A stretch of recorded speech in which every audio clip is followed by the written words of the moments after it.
cuffing season, and all the girls be.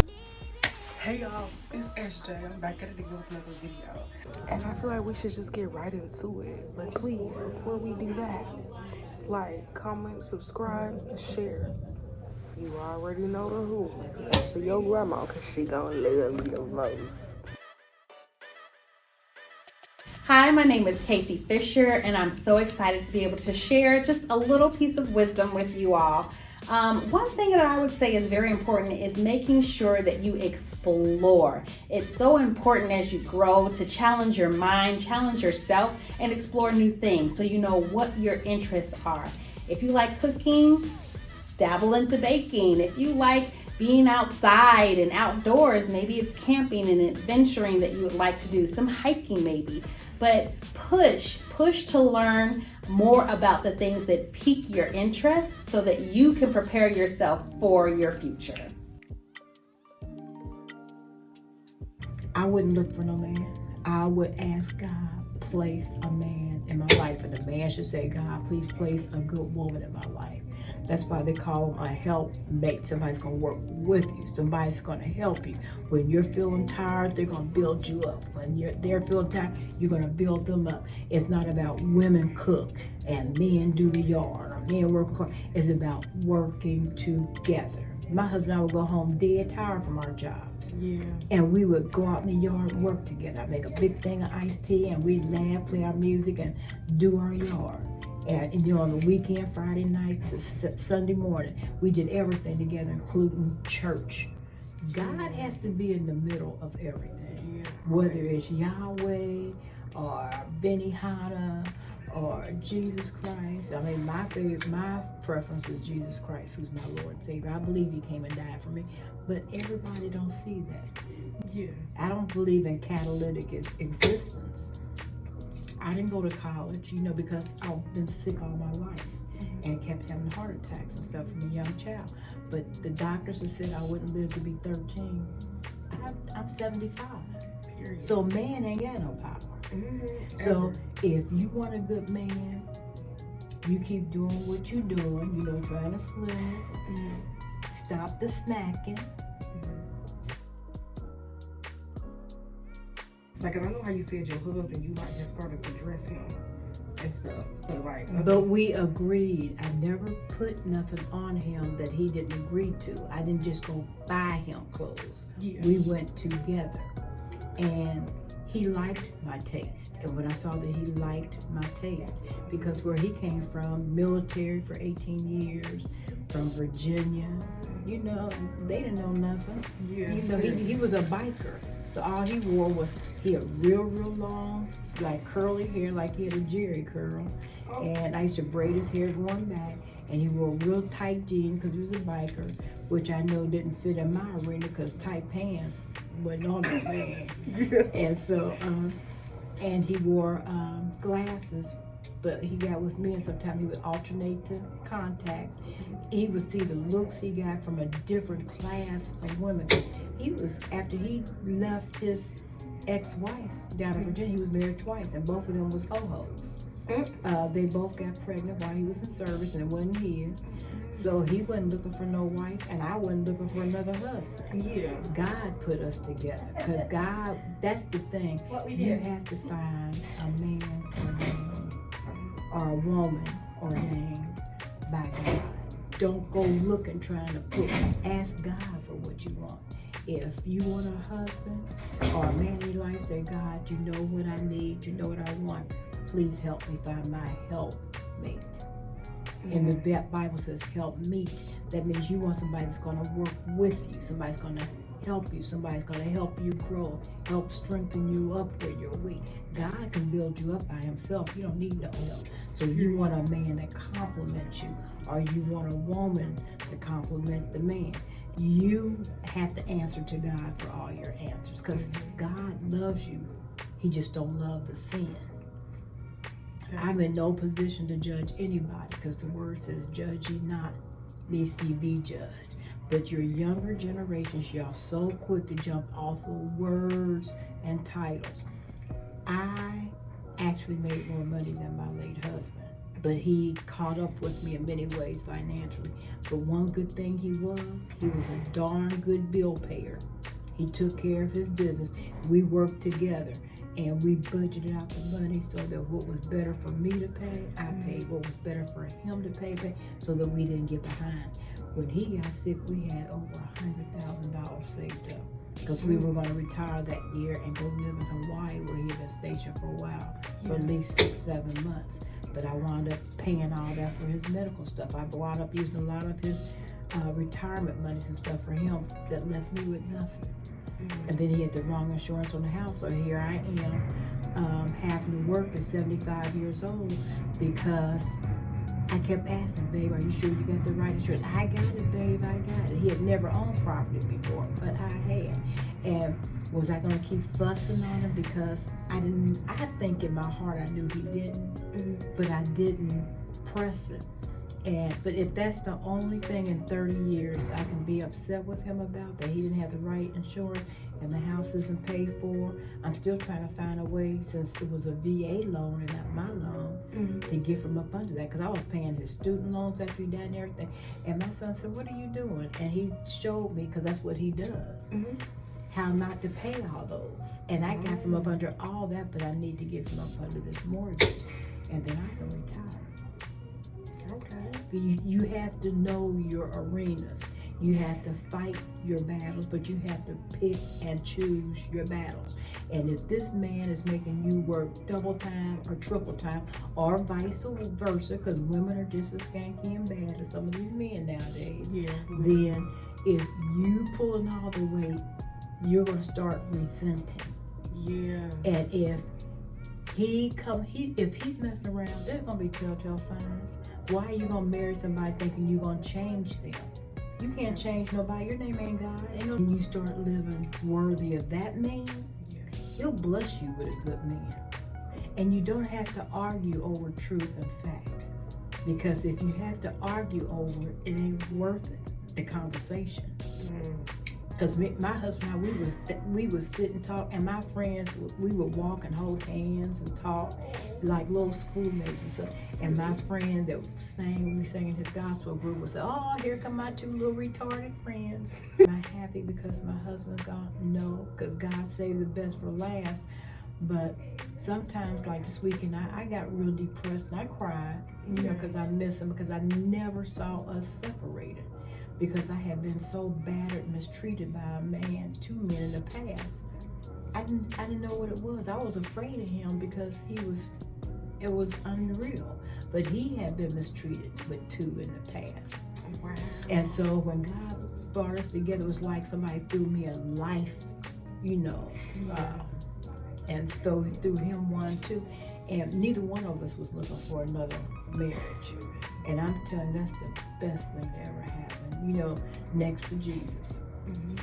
Jesus, him, and then my kids. Because my kids are grown. Kids will hurt you no matter what, because they too different. They pains in the booty. Yeah. And one of them, my oldest daughter, didn't want me to get with this man.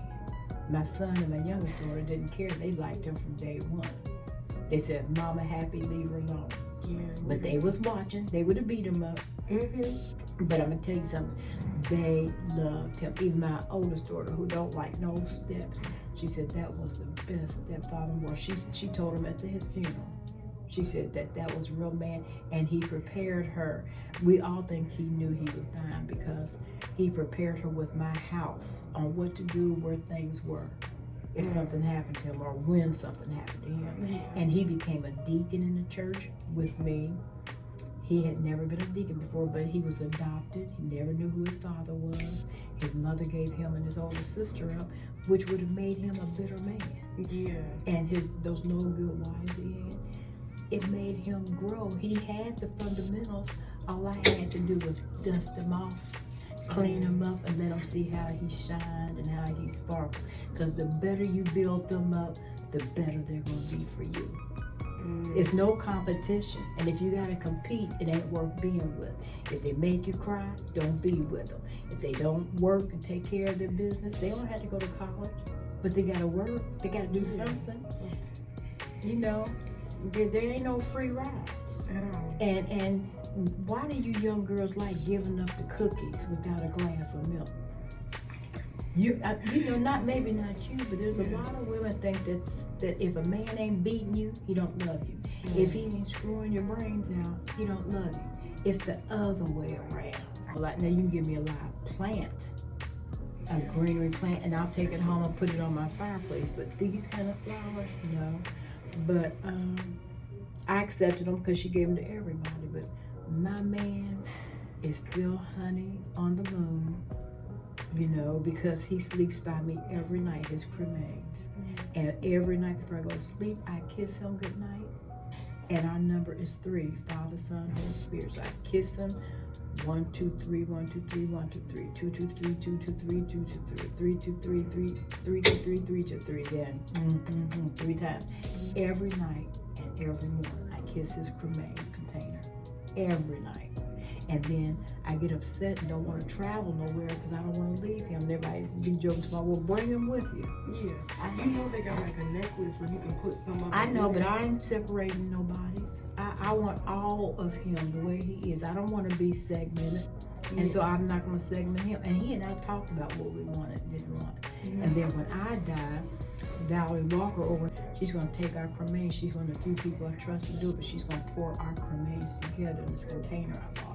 We're going to be buried together. They're going to melt down his ring and my ring and put it in there. Then my son's going to take our marriage ribbon, put it in there, and one of our wedding pictures. I've already got our plot and everything. The house is paid off because I got smart. I got an insurance, so when I die, the house is paid for because I want to make sure my 3 kids, if anything befalls them, that they always have a place to go, especially my son who's ill. And don't listen to everybody. Don't be swayed by nobody else, because what they want to do, that's their business, that's their walk, their talk. You be you. That's why I ride you. You've got a very good heart. You're a pretty girl. You got a lot going on for you, but you're not taking care of you, and you're not doing you right. I didn't see you go downstairs today. Did you go? That tells you I watch you, because that tells me, you know, just like in the Bible, how they, you know, take the weeds away from the real shaft. That's how I look at people. Are you going to be something and keep your word about yourself? This is your temple. And God gave you that temple. If you don't care nothing about it, sit over there and don't progress. The biggest challenging over what you don't think you can do and what other people don't think you can do. Because it ain't no lie, when you're super, super skinny, because I've been there, 69 pounds, and people talked about me.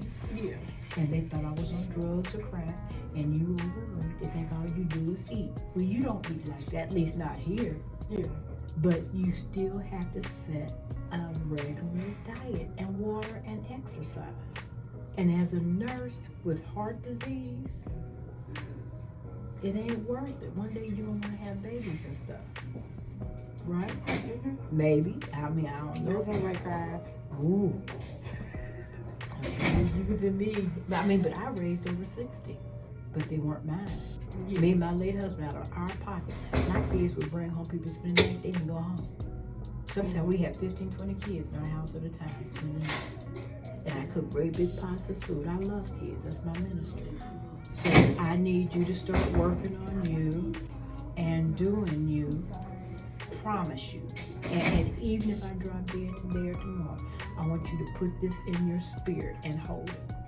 Mama Donna told me, get this together, get this together, get this together, and get this together. Because when you defile this, you're telling him you don't appreciate your life.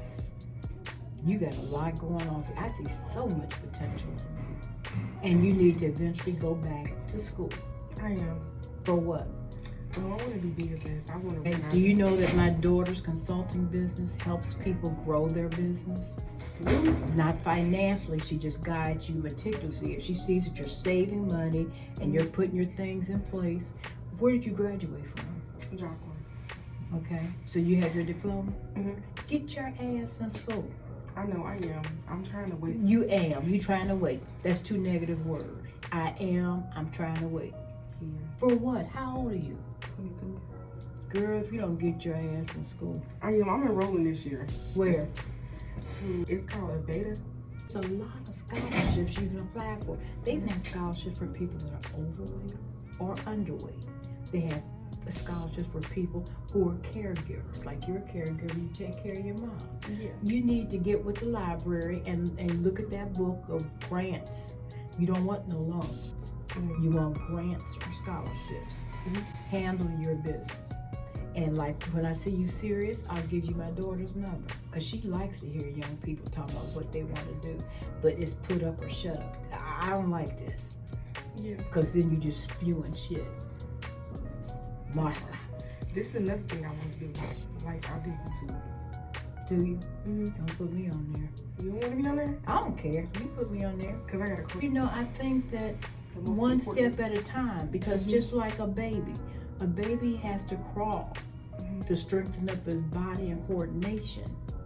And this is the nurse part of me talk, because you know I've been a nurse 58 years. Yeah. But a baby has to crawl so he can get his coordination. You know, has to get it all together.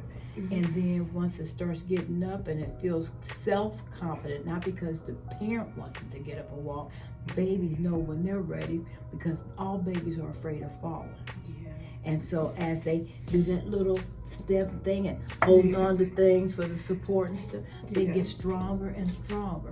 So what I'm saying to you, don't pile your plate too high, because if I see a lot of food on my plate, it takes my appetite. So I put a little bit because I can always go get more if I'm still hungry. So you just need to do a little bit of morsels at a time to see how you tolerate that. Then build. You overwhelm, that means you're over expecting to do something, and then that fall is too high. You know, that you pile that stuff up. Then when you get on sit on top of that mess, because it's not evened out, it's gonna topple. And that's a hard fall. And some people die from that fall. Stress, depression, being overwhelmed, finances aren't right. Your finances have to be in order. Your heart has to be, I'm talking about your stamina heart, you know, your will to do better, your will to be successful. And you don't have to be a people person, but you have to follow God's greatest commandment, and that's to love people. You don't have to like them. You don't have to like their behaviors, because there's a lot of people I don't like. But I love them because that's about God's business. And see, I'm not jealous. Like, if I'm doing this at this level, why would I encourage you to do that at the same level? I'm going to motivate and encourage you to be higher, because that makes me feel good when I speak to you and you excel and go higher. And don't let me come back here if I retire today and I come back next year and you still sitting here doing the same stuff, looking the same. I'm gonna be very disappointed in you, because it's easy to flap them jaws. Put up or shut up. If you can't stand the heat, get out of the kitchen. It's hard to put in the work, but you know what? When you set goals for yourself, it's easier to focus on those goals. Yeah. Because when I've got something I have to do, like my birthday party, that was a goal. Please God, let me live to see my 75th birthday. I've never really had a big birthday party. He gave it to me. Now my daughter's talking about getting married, destination wedding in Cabo in July. I don't like to fly, but I told her, I surprised this morning, I said, I'm flying. She said, you what? I said, yeah, me and your sister and brother was talking about it. If they go, I'm flying with them. Because I'm getting older, even though I'm claustrophobic, I don't like heights. I'm just gonna drug me up, dope me up, drunk me up. I don't care, but I just want to experience more. I've flown before, but I didn't like it, so I stopped flying years ago. But yeah, I want to be there for my daughter's wedding. And then I just want to do some more things again before that, because me and my late husband traveled all the time. So I've been on cruises. He and I went on a cruise, the whole week cruise for our honeymoon. But yeah, it's like he just died yesterday. He's been gone 4 years and 2 months this month. The 18th it'll be 4 years and 2 months. I miss him like he just died yesterday. That's how good he was to me. So make it worth your while. It's an investment to be in a good, strong relationship. If the relationship is painful, if you're getting the short end of the stick and you know you're doing what you should do, then and then people see you the way you see yourself. If you're all of that and you love people and you love people, are gonna see that glow in you. You'll be a light. You'll be like a lighthouse, and you'll shine in the dark where people will be drawn to you. Play or shut up, show and tell. Right? I want you to go home tonight and set some goals for yourself, realistic goals. So I want you to do better for you, not for anybody else, for you. And then you're 22, you got plenty of time to get married and have a boyfriend, man friend. Number one, you at that age where you need to ask God for a man friend. There's plenty of little images, all those shootings that were this weekend. That's too much. That's ridiculous. So you don't, like I said, you don't know what you're getting. That's like putting your hand. Remember on what was that? It was a game show where you used to put your hand down in that bag and pull out something. Oh yeah. Okay. You don't know what you're gonna get when you dig in a grab bag. So ask God for what you get. God don't make no junk. But he's a God of humor. People will come into your life. I should have sent you the meditation. I did the meditation Sunday on Yet Still I Rise, and I sang part of that by Yolanda Adams. And then I did a meditation, because no matter what, you don't let nobody come into your life and steal your joy, your happiness, your future, your nothing. Because people will come into your life like the devil, and they come to steal, kill, and destroy. You don't let nobody control you. Only one person should control you. That's him working with you. Not your mother, not nobody. See how many people come in here, hey Mama Donna, hi Mother Jenkins. I didn't get that title just because I'm old. You know, just like how you're talking to me. So you must see something in me that you trust and like. Yeah. And so that's how other people are. And then I'll give anybody the shirt off my back. I can't take nothing with me. Nothing. And this is only a temporary place for me. Yeah. And then so I want to go kingdom living. I sure as heck don't want to be in a hot spot. Me neither. Charles Matthews. Okay. And then with the first and only question, which would be, is there anything inspirational you would like to say to the youth? Whether it's emotional, financial, love advice, even religious, spiritual advice. Okay. I find in my life the thing that's benefited me the most is I'm a strong believer in God. And when you find a power high enough and you feel like He interacts in your life and you have a reason high enough, you're able to accomplish anything that you set yourself out to do. God's helped me through many things, including the job that I have. There's been physical problems I've had, God's helped me through. And there's emotional problems, God's helped me through. God's just amazing, and if you get something like that in your life, and you get a reason that's higher than yourself to believe in, you'll be successful. Yeah, y'all. Psych nah. The question that was asked to me, do I have any advice to give to the youth? Yeah, I got a lot of advice. I am just now hitting 30, so I'm still got my youth, I would say, myself. But in my 20s, I learned live life to the fullest, come up with a plan, execute your plan, make sure that you give yourself a ton of self-care, self-love, because self-love is very important. If you have self-love, it just enhances your confidence. It just helps you be the best person that you want to be. And always give yourself grace. Like, we're young. Life don't come with no type of instructions. So long as you know that you're doing the best that you can do, you know, that's all you can really, you know, apply that pressure to. Because somebody else's journey may not be your walk. Everybody comes with their own set of plate that they got to eat off of. So, you know, live life, have fun, master it. Don't let it master you.